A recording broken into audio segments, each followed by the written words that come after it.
Imagine that. Thank you, James and Paul. That was absolutely, I can't imagine a better way to set the tone for this event. I hope everybody can hear. I'm not sure this is a microphone that projects. No, it's not. So if you can't hear, I would urge you to move in a little bit closer if that's a problem.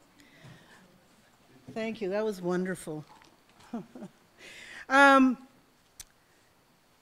of you are wondering why 4:30 in the afternoon, not a little earlier in the day. The answer, of course, is we didn't want Tavia to miss this occasion. I have a sense that she is with us today and will be very pleased that her friends and family have gathered today to say farewell. It was her desire for everyone to meet at this very location, Popson Park.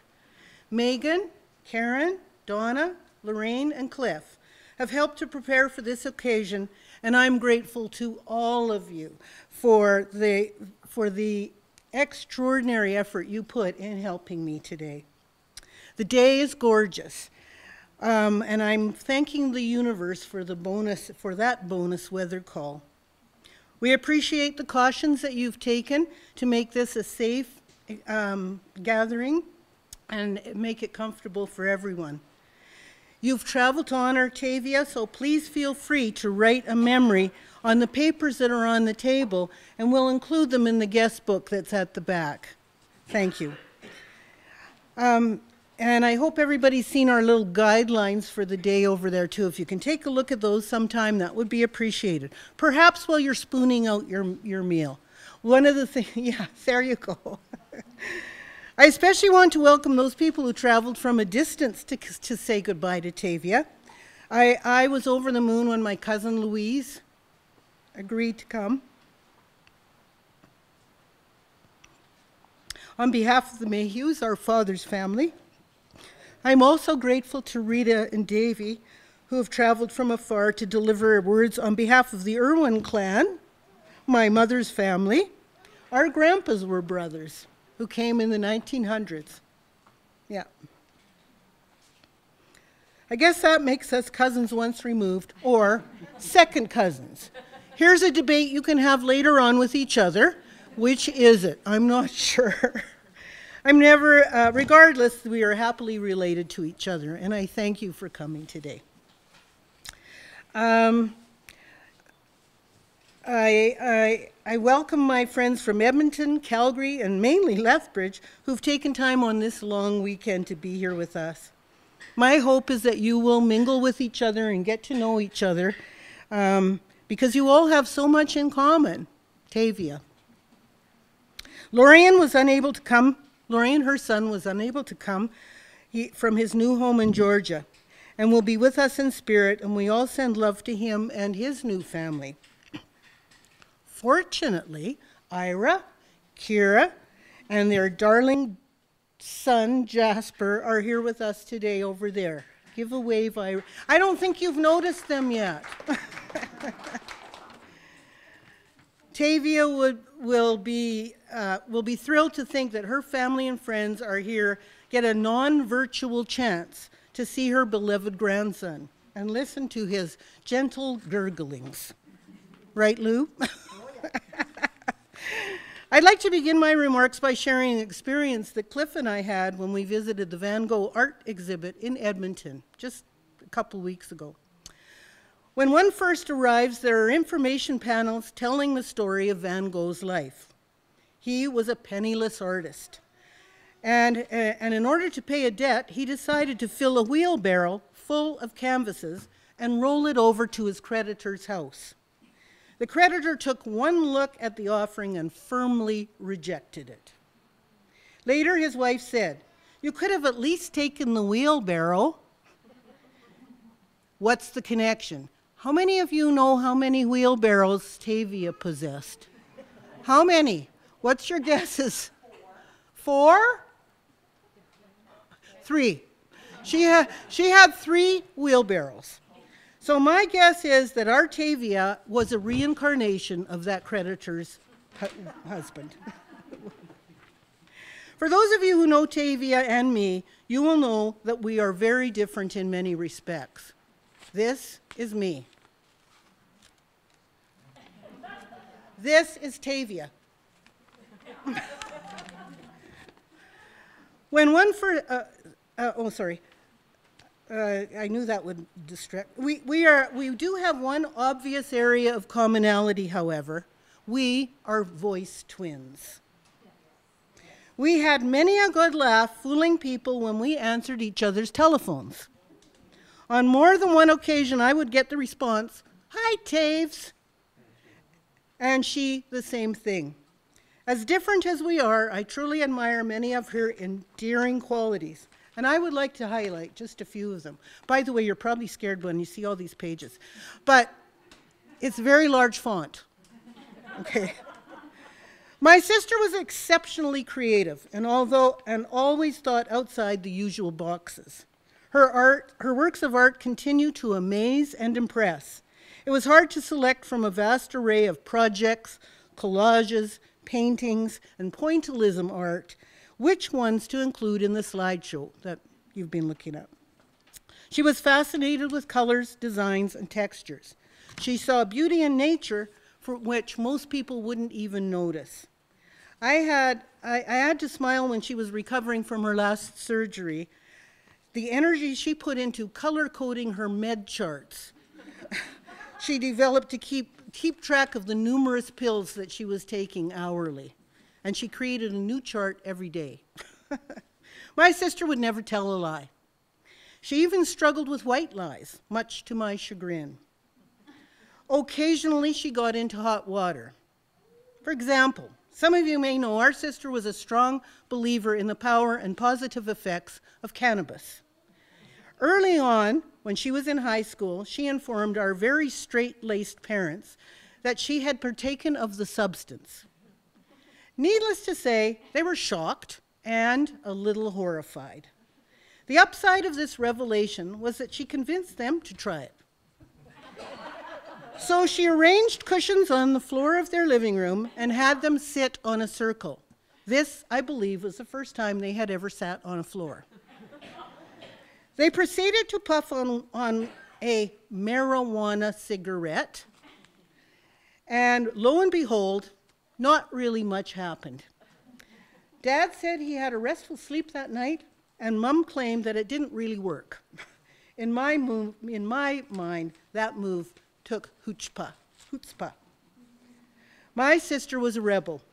From the day she entered this world, even when she was a little girl, she pushed back against the norms of the day. There was no way my mother could put her in a playpen, unlike her older sister, who thought a playpen was a delightful place to be. She was never afraid to be the one to be out of step, the one to act against her principles. She learned over time more conventional ways to follow her own path, and in doing so, often convinced others the value of that approach. My parents and myself always agreed my sister was an extraordinary mother. She raised Ira and Lorian under trying circumstances, but always had their best interests at heart. Her home nurtured Lorian's love of art in every possible way. Tell me, who has a door sitting on bricks in the middle of their living room with art supplies spread all over it? That was Lorian was nurtured by that, and it certainly paid off. Ira was free to socialize and pursue sporting events with equipment she salvaged from secondhand stores and hand-me-downs. She never believed that it was healthy to think of yourself as being poor, and as a result, she was not. She was smitten by the births of Opal and Jasper. She went to town, creating blankets, toys, and pictures. She did communicate with her dear children via the internet, but would have loved to have seen and touched them in person. Tavia loved her work as a caregiver. She related endearing stories of interactions with Chuck and Mary, and later on my mother, our mother. She absolutely believed in the value of all lives and did her best to create the best quality of life possible for those under her care. She used her art, her love of gardening, her ability to savor a good cup of coffee, and many chocolates, in order to build important bonds and relationships with all of those people. She never imposed her will on them. Rather, she always sought out their wishes. Tavia was not perfect. She was the first one to admit that she may have had a few too many material possessions. Where's Rick and Millie? She saved everything. I recall visiting her years ago and accidentally dropping a big glass bowl on the floor. As I was sweeping it up and ready to throw the pieces in the garbage, she hollered, "No!"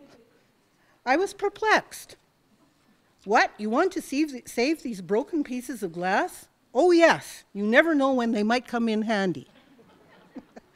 On that note, and in closing, I would like to read you a short story that she wrote about her things. It is called Stuff by Tavia Mayhew. These are her words. And there's all that stuff. I seem to be back in a state of overwhelm, almost, the stuff of our lives. Mum and me, her stuff, my stuff, our stuff. What is it that sets us apart? Those that chuck and those that gather. I'm thinking there as an artist, fixer-upper, to those who gather, the creative mind that sees potential in the simplest of everyday things, creation of something beautiful or useful in the stuff of everyday life. Twist ties carefully wrapping masking tape, then wound in black electrical tape, can become a tactile guide for the phone for the blind. But between a twist tie and life-altering tactical reference, it lies in the floor of the bottom of my car or in a drawer. The tape has moved from house to house for the next, the tape has moved from one house to the next. 8 rolls of tape, some of them as old as a hill, saved from finding their way past the hand of the chucker. Some 13 years ago when Dad died and we were going through his collections of nails and bits of wire, old twist ties. He too was a gatherer. My daddy can fix anything. Only his was limited to collecting paraphernalia and hardware, so to speak. My mother took care of the rest of the collecting, boxes being her specialty. Ah, the perfect box, that something down the road. Can you relate? I sure can. A whole room full of boxes in the basement, to be exact. Cliff, I believe, took 8 truckloads to the recycling when they moved. I'm not kidding. Could we possibly be crossing a line from hunter-gatherer to hoarder? Let's not even go there. There's a deeper well than any rabbit hole of psychology that I can go down in my wanderings today. Instead, I fancy some time on my patio, fluffing and, whoops, let's get rid of this thing. I'm almost done. Fluffing and planting my lovely collection of flowers, rocks, wood, and knickknacks. Yes, even the knickknacks. I am my mother's daughter. Signing off for now as I head off for another afternoon at Mum's House of Curiosities, gathering, cleaning, and chucking.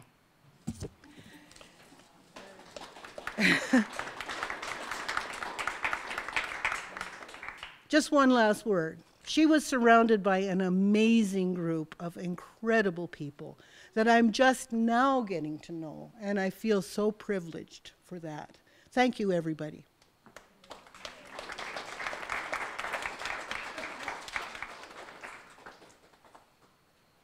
Oh, I just wanted to say one thing. As you know, it's in the program. My cousin Louise from Montreal will be speaking, followed by Rita Irwin. Where's Rita? Nope, she's over there. Rita will be speaking later. Cliff will read a poem that our friend Sally sent. Maryanne is going to read a message from her friend Ray that she knew initially in Lethbridge and later in Tucson. And then Megan will be doing a ceremony. Oh, and then anyone who wants to say something can say something. And then Megan will do a ceremony of after that. So that's the agenda for today. I welcome Louise, my dear cousin from Montreal, who, by the way, has a vaccine passport. Yes, I have that. He has a passport. Hi, everybody. So I'm Louise, or as my mask, yeah. Here we go. Just because it's Yeah, I know it's hard to hear. Yeah, it's become our new normal. That's the problem. So yeah. So Tavia may have shared with you the Mayhew family is extremely small. It's getting bigger, but yeah. She and Barb only have 3 cousins. So there's my brother Bobby, my sister Suzanne, and myself. But Bobby and Suzanne both live outside of Canada, and them, along with my mom, could not make it here today. So they still want to join in the celebration, and they're thinking of everybody as this day unwinds. In every family, there seems to be one member for whom writing words appears to come easy. In my case, it's not me. So rather, it's my sister Suzanne, who's described as the writer of the family. I want to share with you the condolence letter that she wrote to Barb to convey how myself, my brother, my sister, and my mom all feel about Tavia, and what lessons we can learn from the way Tavia did things. So here's the letter. Dear Barb, I have written many condolence letters over the years. However, I am lost when it comes to adequately conveying my sorrow to you, Ira, and Maryanne over the loss of Tavia. Like a lot of us whose lives have been touched by her, I have been reflecting a great deal on who Tavia was and what made her so special. I have never met anybody quite like her. Beyond her incredible artistic talent, she was a person who seemed to understand at a very young age that life is short and you need to enjoy every moment. Having worked in geriatrics for 10 years, I had the opportunity to spend time with a lot of elderly people. Among the most common regrets I heard from those who opened up to me is the wish that they had had the courage to live a life true to themselves, not the life that others expected of them. Others spoke of their regrets of having spent too much time at work and too little time with their children. Still, others talked about the regret of not having the courage to express their feelings. Finally, some shared with me their sadness about not having stayed in touch with friends over the years. Tavia is one of the few people who lived her life in such a way that she likely never experienced any of the common regrets felt by others whose lives were also coming to an end. She marched to her own beat. She made her sons her priority and loved them fiercely. She expressed her love to others openly, and she stayed connected to those who brought meaning to her life. Tavia could teach all of us a lesson about what is the most important at the end of the day. I can only imagine what it must have been like for Tavia to learn that her cancer was incurable and that she would not have the opportunity to see her grandchildren grow up. As devastated as this thought must have been for her, I have no doubt that Tavia took great comfort in knowing that Barb, as you had done from the moment Ira and Maryanne were born, you would continue to play an active and very meaningful role in the boys' lives, and now that their children, once she was gone. How very fortunate Tavia was to have a sister like you who loved her children like they were her own. No mother could receive a more precious gift than this one you gave her. I know the coming weeks and months will remain hard for you, Ira and Maryanne, as you continue to mourn Tavia's passing. Please know that I, along with the family, are sending healing thoughts to you, the boys, and their family, hoping that in time, thoughts of Tavia will bring a smile to your lips before they bring a tear to their eyes. With much love, Suzanne. Thanks a lot, everybody.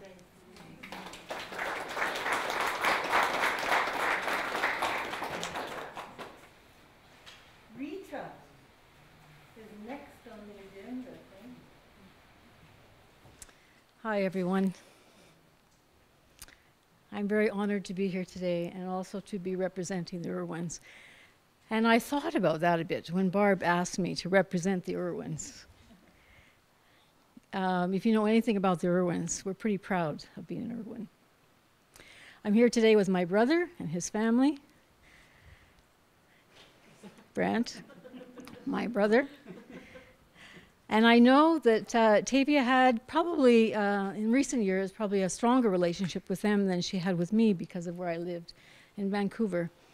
But I thought what I would share with you today is a little bit more about my own experience of Tavia. And also just to think about that as representing the Irwins. Because of where I've lived and my work, I wasn't able to be at either Ruth or Marcel's funerals. And I have to tell you, they were pretty big in my life. I absolutely loved and adored both of them, and it was hard for me not to be here. And so when I thought about preparing for today, I thought I have to talk a little bit about them, because that's how I knew Tavia, was through Ruth and Marcel.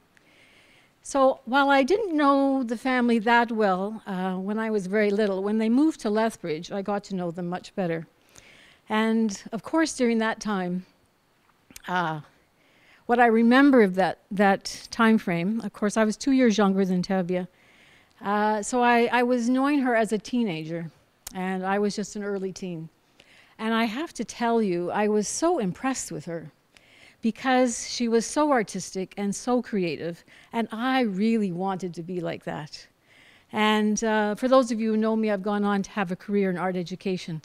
But what I saw in her even then was that she was different. She thought differently than other people. She was bigger than life somehow. She had so much life and energy. And, you know, I wanted a piece of that. It was a bit like, I wouldn't call her a heroine or a hero, but it's like I looked up to her. And I didn't actually know her that well in those years, but I did know her.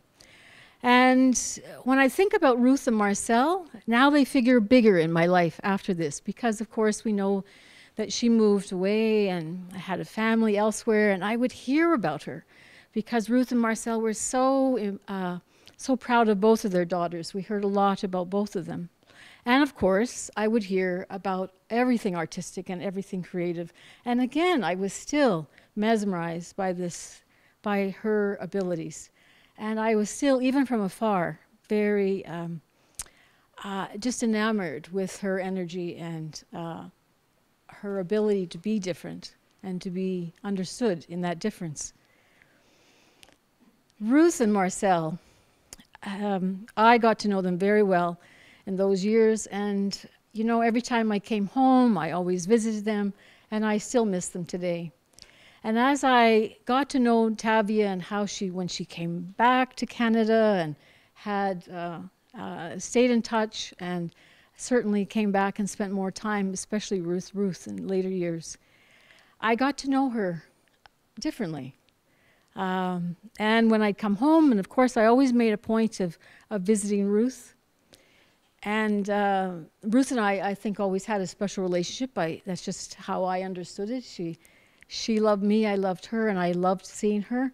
And when Tavia was there taking such good care of her, you know, wow, that was just, it's pretty special when you see that in a family and the love of a mother and a daughter. And I also think it's pretty wonderful when I know that my own family had opportunities to spend time with Tavia and Ruth in those years. And so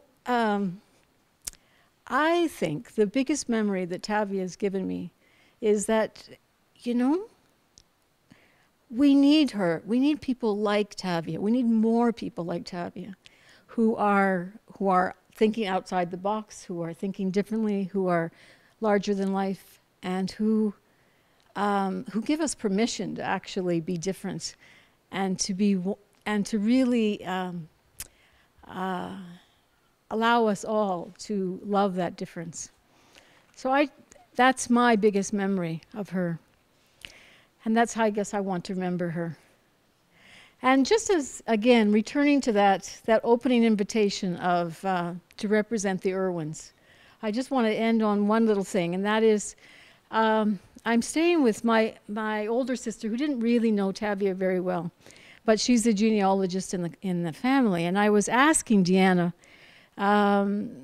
so remind me again how we're all related, and how far back it goes, etc. And of course, my grandfather. Now let me get this straight. So Barb and Helen and Tavia and I are second cousins. That's the way it goes. So both of our grandfathers were brothers, which means that our great-grandfather was the same person. So I just want to mention that his name, that's John Newton Irwin, who from the States, from Galesburg, Illinois, decided that he wanted to give two of his sons an opportunity to come to Canada and to homestead land here. And that was Herbert and Paul. And they had land right next to each other. And so, as my brother Brant and I can attest, in the land that we grew up on a farm, not very far away, only about a half a mile away, was where Ruth grew up, on Paul's homestead. I think, you know, as time goes on, we forget some of how we all came here and how we're all related. And I just want to mention that I was kind of mentioning to my husband and coming here today now, what does that mean for Ira? Who is where in the scheme of things? And I think it means we're second cousin once removed.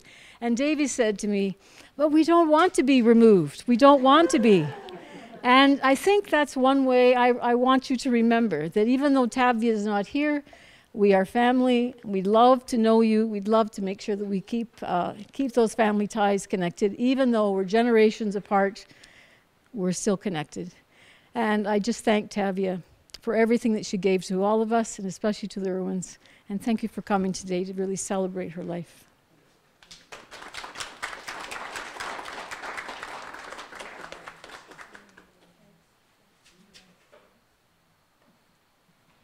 Okay, Cliff, did you want to read that poem for Sally? You ready for that? He loves being the center of attention. Barb, yeah. Barb asked me to read this little poem that was forwarded to her by a lifelong friend in Vancouver. It's a poem written by Patty Tana. She's a retired English professor. So I will do my best. Barb asked me if I could get larger font, and I said no, but now I think that would be a good idea.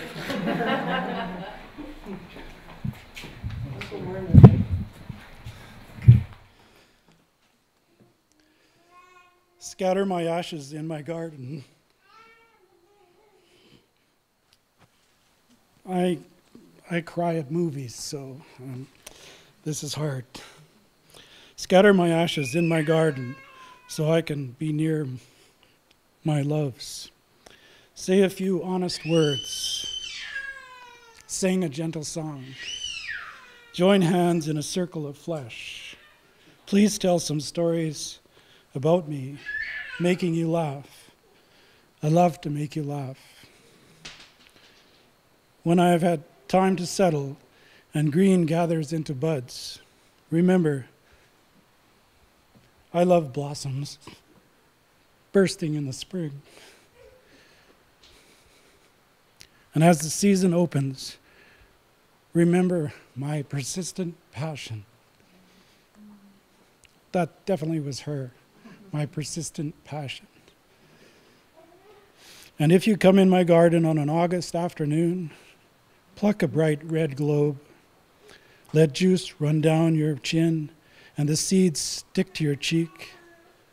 When I am dead, I want folks to smile and say, that Tavia, she sure is some tomato.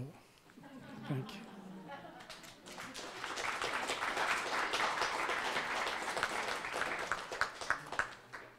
Maryanne is reading a message from one of Helen's early friends when she just finished school in high school. Her name was Cindy Ray. So this is from Cindy, and she wanted us to read. Okay. And I just wanted to say I'm Maryanne, Barb's longtime friend and a longtime admirer of Tavia's talents with Barb. Came to Lethbridge many times. Makes me a bit sad because I'm looking at this and thinking, I said to Barb, how many more times will we come to Lethbridge? Because that's the world, isn't it? We go where our people are.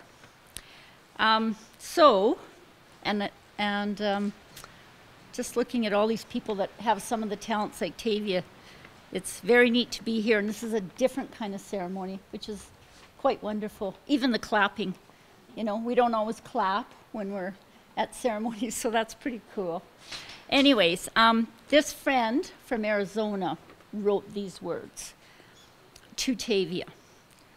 She chose that name to reflect her sense of her true self, I came into her life before that name, and my name, Cynthia Ray, came after. Helen and Cindy, we were different people then, but not really. With boxes of letters, drawings, cards, songs, poems, and photos I hold on to, I can relate that in 1976, we took off in her 63 Ford Mercury camper truck and never looked back. Tavia never, ever really looked back. She was always ahead of her time and completely in the moment. She was a natural hippie, comfortable, at home in the world. She knew how to function and thrive and maintain her integrity. That first year we traveled, we were heading somewhere warm for the winter. She hated being cold. We came upon adventure and we caused adventure. We changed lives, mostly our own. She played guitar, she sang, did crafts. She always had a job of some kind, and mostly she made people happy. Uncomfortable sometimes, but they were changed. She deeply touched other people. You don't forget Helen. She's unique. You don't forget her. Casually, quietly, at ease, alert. When traveling, we'd enter someplace where people gathered in a town, and I'd think, oh, you people, you don't know about Helen yet. Every story has a message, a lesson, and here is this one. Tavia taught me, she gave to me, she accepted me, she showed me, and she changed me. I owe her myself, my real life. I love her and I thank her, and I will always be grateful. Eventually, we settled in Arizona, and eventually she settled in Hawaii and Nelson. And then Helen went back to Lethbridge, where she grew up, where we met, where she cared for her mother, was part of her family, and where she loved all of you. You lucky people.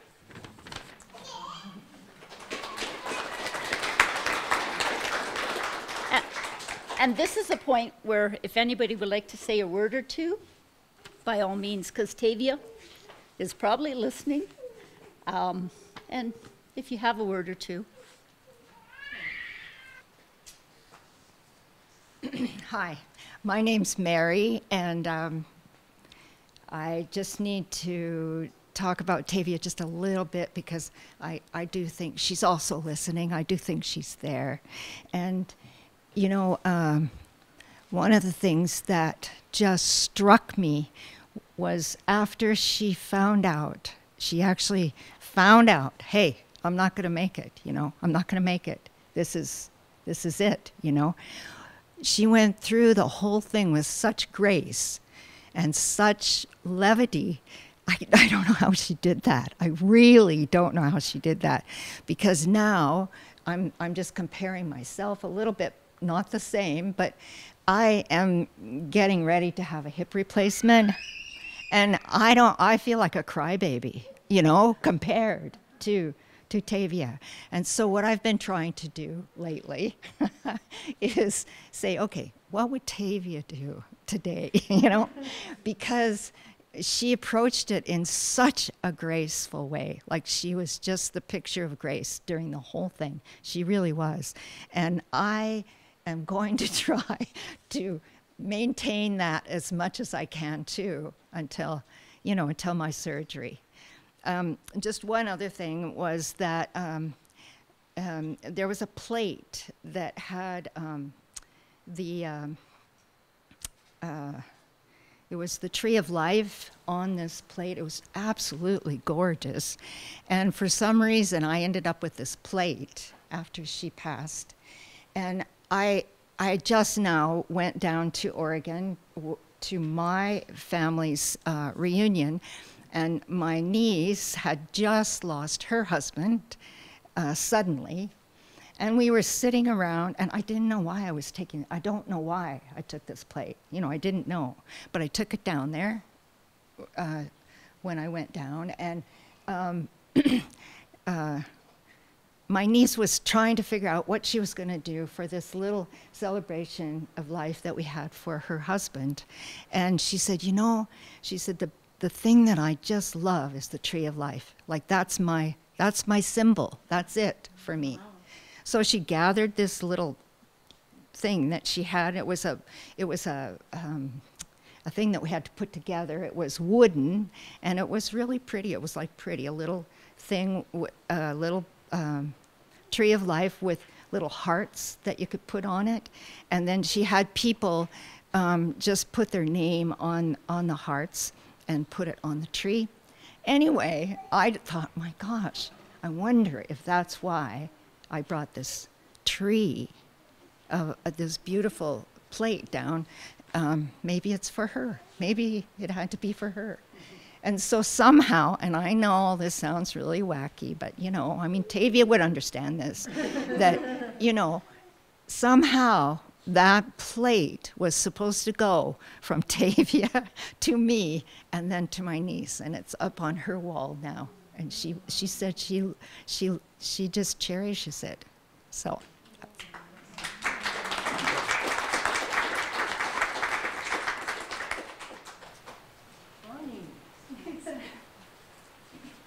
I think I met Tavia in 2004 when I opened my cafe, the Round Street Cafe. And she used to come in with her mother. And Ruth loved brownies, and so did Tavia. And I got to know both of them. And the first thing that impressed me about Tavia was she was just such an individual. And she accepted everyone. It didn't matter who you were. She was just herself. She really had integrity. And she said to me, I know we've just met, but it's my birthday on Saturday. Would you come to the party? And I said, sure, I'd love to come, thank you. And she was living above Karen there in that house. And I went, and she had just such a good set of friends, and everyone was so welcoming, and it was lovely. I had such a good time. And when I went home, I said to my husband, you know, Tavia is a really interesting person, and she can make you feel comfortable, although you only just met her. And so we continued that friendship through the cafe, and at one point she was looking for work. She said, I have really odd hours because I'm also helping my mom. And so I'm looking for something, I don't know. And I said, well, can you bake? Sure, she said. And for a person who was so random in so many ways, she was the most exacting baker. And she came 2 or 3 evenings and baked, and she did a fabulous job.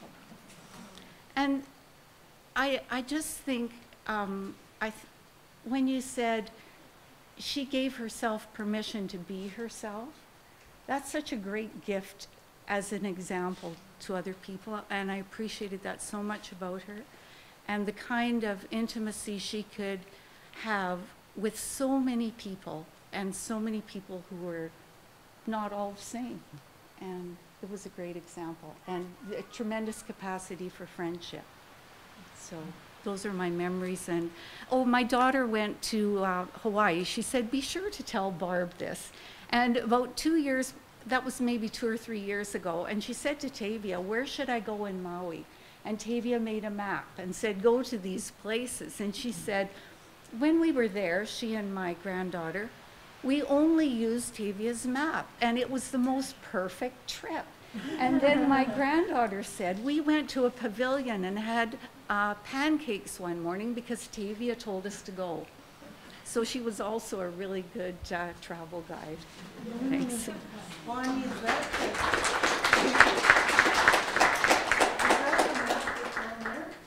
I don't know. I didn't see the map. there's a map on the slideshow. I'm just wondering if that's, there it is, right there. Complete with the picture. Well, I didn't really think I was going to say anything, but I'm being so inspired by all these stories, and I just want to express how much gratitude and thankfulness that I have that Tavia was such a catalyst. We lived as housemates for over 12 years at 1221 Fifth Avenue. And honest to God, I felt like such a playmate with her. Like she touched my heart and she tickled my funny bone all at the same time. And she was she was my driving Miss Crazy, I now call myself, because I didn't have a car, but here she was at this house, and she knew that I had a bike, but she loved to connect with nature, and I did too. So we spent years of playing in the yard, playing like kids in the yard, making all this beauty in all these gorgeous little old growth lilacs. We'd call that our yard. It was the best yard in Lethbridge, the biggest yard with these beautiful old growth lilacs and old cottonwood trees, right? And she hung her hammock, and she'd take me for rides. I was like riding like the Cocker Spaniel dog with the dog, you know, my tongue out the window as she would take me off to nature. And we'd spent countless times going to Park Lake and photographing. She would photograph while I would run around like a maniac with all the huge, beautiful birds. Like, because Park Lake, all the, you know, the swans and the snow geese would come, and we were such lovers of the winged ones, right? And the four-leggeds, the cats. She was such a friend to my cats downstairs, and yeah, and you know, Tavia moved into the house on Fifth Avenue, thought she was only going to be there for a few months because her mother, she thought then, was on her way out. Well, she stayed at that house for 12 years, and then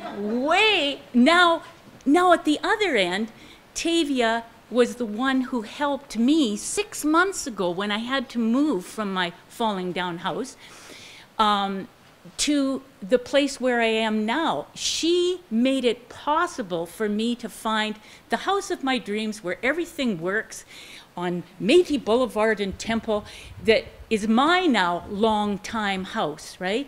And I just feel so much gratitude for how much she's touched my heart and how many trips we had together. You know, trips out to the ocean to she called it the Prairie Ocean, Megan. What was the name of the place? Oh, it's the St. Mary's Reservoir.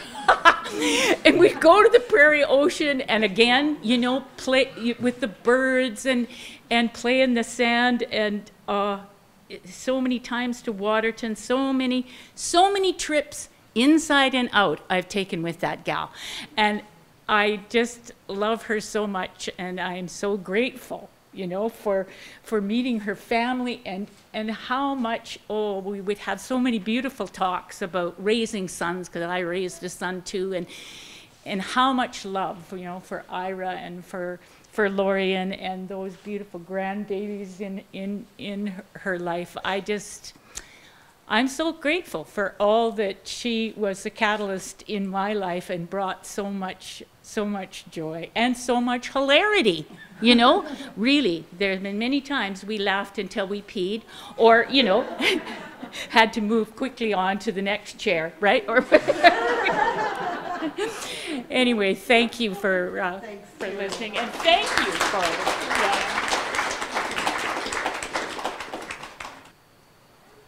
happening now. Many bags. Yes, yes, we're all familiar with things. Good. I have my it's and I don't want to get rid of my mask because it's been catching my tears so perfectly. I'm like you, Cliff, that I cry at, you know, Hallmark commercials. So, okay. Yes. Hello, everyone. For those who don't know me yet, my name is Megan, and Tavia was one of my best friends for the past 13 years. Now, perhaps looking in from the outside, it may seem like a peculiar friendship, because there is and was a 33-year gap between us. But it never felt that way. Because, and I've heard it said before, is because we were kindred spirits.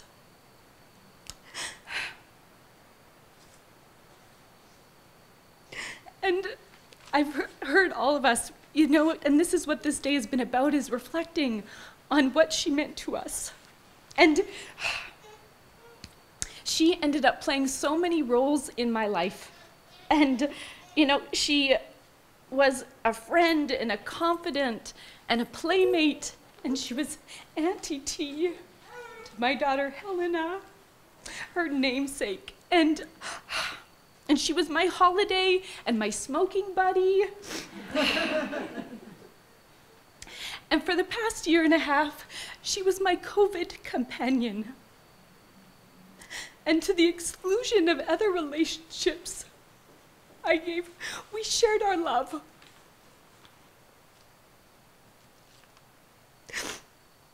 And we were co-hearts through the isolation of this pandemic. And losing her is very hard.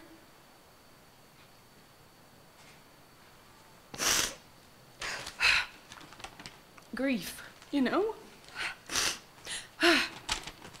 Sorry. How do we hold it in our bodies? Okay.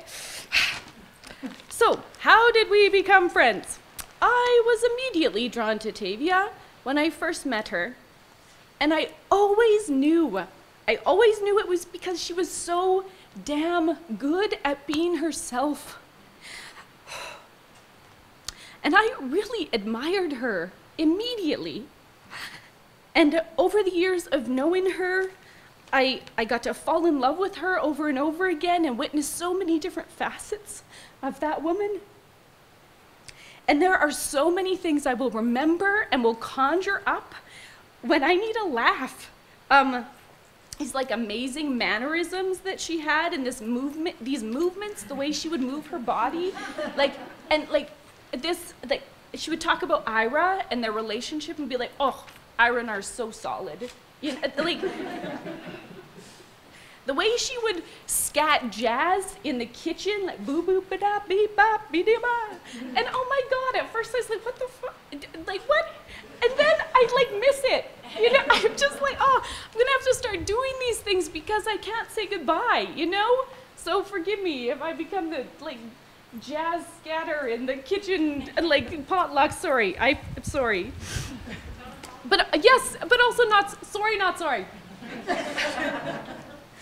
Oh yeah, the way she bragged about how fast she could remove her bra while out the door on the way to the parking lot. She'd be like, Megan, I'm down to 12 seconds. Megan, I'm down to 10 seconds. Be like, totally unnoticed in public on the way to the car. Done. And for anyone who knows Tavia, she had quite a relationship with the bra. You can see the art project on the PowerPoint. So the way she would tell anybody, including perfectly good strangers, all the terrible and wonderful details of every single story, including potentially scandalous photos, documentation. So Tavia was just quirky as fuck. And not everyone understood her, you know, but I did.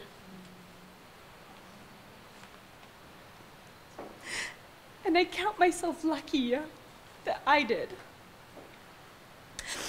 So planning for this day, Tavia and I did. We were sitting in her living room and she was telling me what she wanted. And she dreamed up this party for us. And so Barb and all the people who've supported this creation, I know she is listening and watching, and she is happy, so happy with what we've created. So Tavia did have some requests, and I feel honored to help manifest them for her. And then also I get to add my perspective because it's my 2 seconds of time. Here we go. So Tavia in her human form truly inspired me. You know, I heard that from you too, Rita, this feeling about like, wow, I looked up to her, I admired her. And I did. And so the last year and a half were a challenging season. You know, this pandemic is crazy. But during that time, I saw Tavia tap into this internal strength in such deep ways. And she was always strong, you know, raising her sons, living the life she did with integrity. She was strong. And, you know, but I know life had its challenges. But Tavia did. She had this persistent passion. And this past year, I saw that come out in her willingness to like forgive some very deep hurts. And I saw her like start to release, you know, like we joke about her stuff, but I saw her start to let go, start to like to really heal her soul.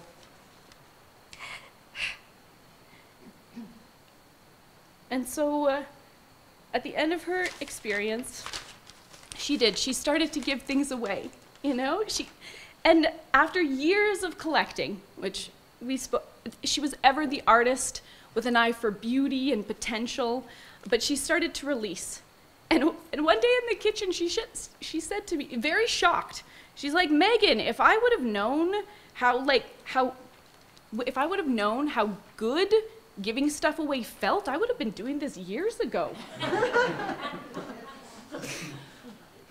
So as an honoring of her spiritual growth, you know, as a gift to you, as a parting gift from Tavia, please feel free to take some of those mementos. There's on the middle and in the back, there's scarves and earrings and hats and rocks, oh my. And please feel free. And so as a side note, we had an inside joke for many of us actually, we do that, you know, this idea of the many bags tribe as I like bring my forth.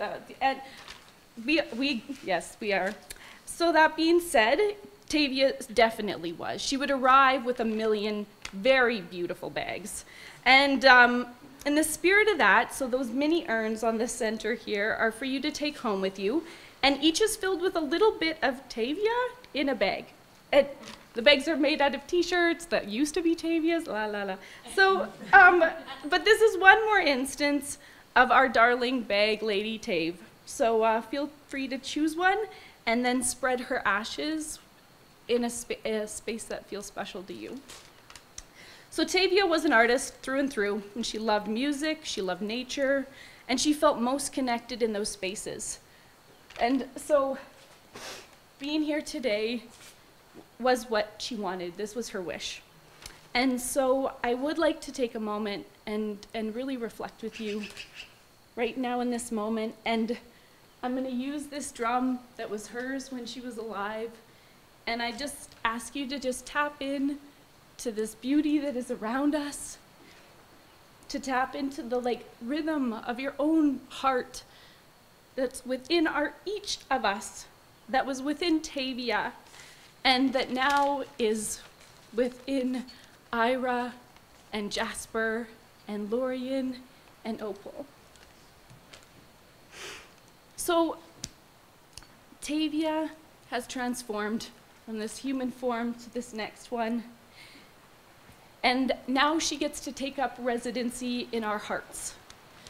And so as I just beat this drum that was hers, I just ask you to just feel your own heartbeat and celebrate that we're here. And also whatever the next thing is, you know? Let's do that. Okay.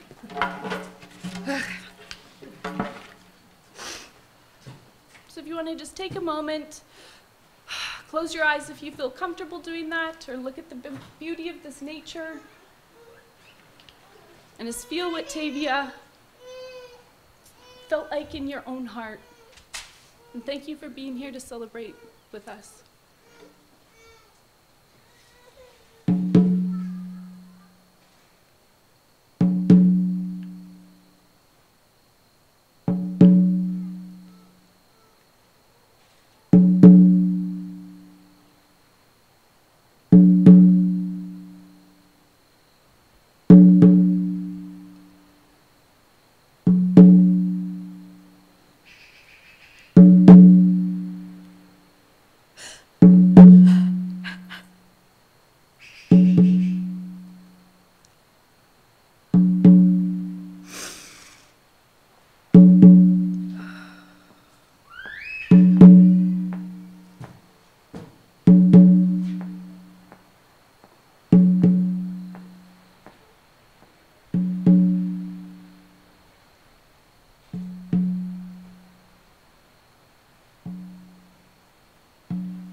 I'm actually not sure how this next part will go, but we did have an ashes scattering part and a song that Tavia had requested that we just listen to and scatter her ashes. So if you're all willing to maybe move, stand up for a minute, get into our bodies, because there's only so much sadness a person can hold in one being at one time.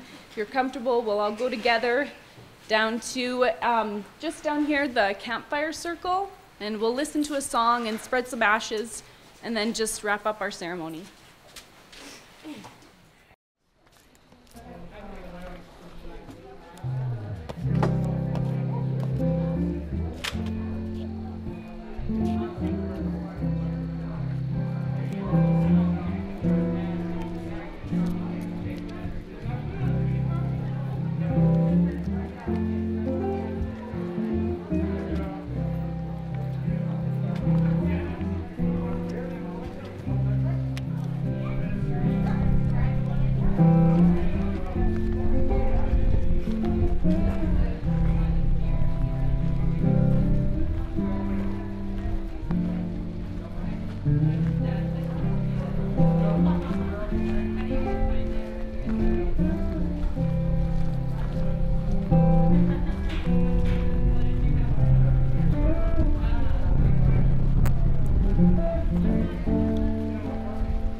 Your troubles in an old suitcase, drive out west to find some breathing space, to leave it all behind. But you may need more than an open road, a few good friends to share the load, and some good love on your side. Oh my, oh my, oh my, oh my, hey, I see the coming of a brand new day. I'm not alone anymore, no, no. Oh my, oh my, oh my, oh my, yes, I'll let love in and I'll do my best to keep my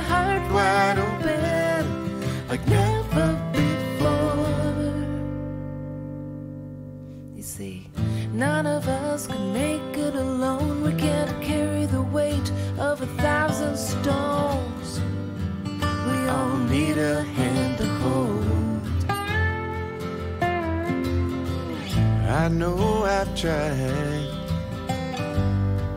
I told my heart to hide, and now there's nowhere left to go.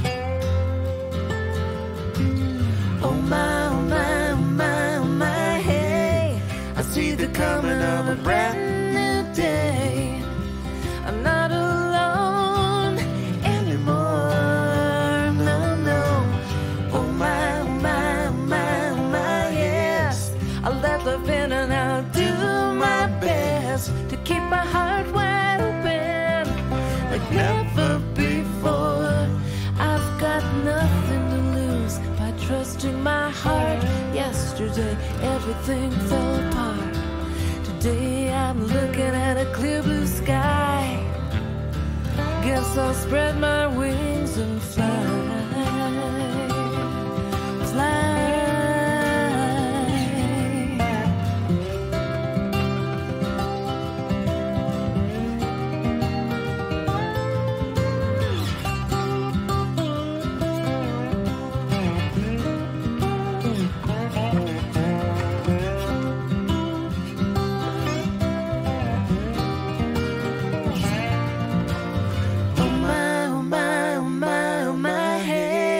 I see the coming of a brand new day. I'm not alone anymore, no, no, no. Oh my, oh my, oh my, oh my, yes, I'll let love in and I'll do my best to keep my heart wide open like never before. Oh my, oh my.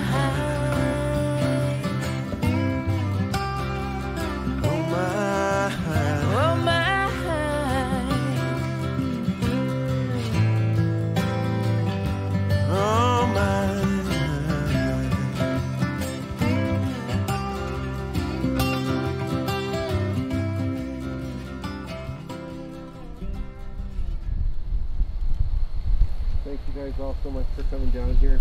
Really appreciate it. Auntie Barb, thank you for everything. You've been so helpful.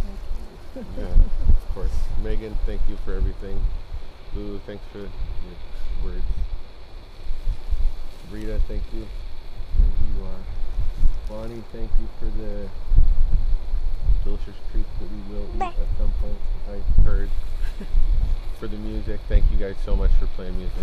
Really appreciate it. I have a ton of things to say about my mom. She was one of a kind. She was really special, as all of you